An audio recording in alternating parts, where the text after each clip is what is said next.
আপনি এরকম ব্যবহার করছেন কেন? তাহলে আপনি বুঝিয়ে বলবেন, আপনি কেন চিল্লাচ্ছেন? আপনি আপনি আপনি চিৎকার করছেন কেন? চিৎকার তো করতে পারবেন না। আবারও আপনি সে হাইপ তুলে কথা বলছেন। আপনি শান্ত থেকে কথা বলেন, হাইপ তুলে কেন কথা বলছেন? তিনি কি হন? এই যে যিনি মারা গিয়েছেন তার কি হন আপনি জানেন? আপনি জানেন মারা গেছে কি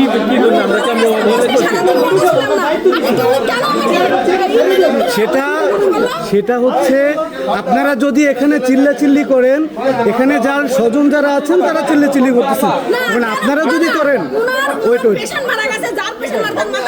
সেটা আপনি কিন্তু তর্কই করছেন। আপনি তর্কই করছেন না ভাই, উনি তো ওয়ার্ডে পর আপনি তর্ক করছেন কেন? আপনি বুঝুন না সে তর্ক করছে কেন? এই যে এখনো দেখেন, এই দেখেন। আচ্ছা আমার কথা আমাকে আসতে বলছেন না আমাদের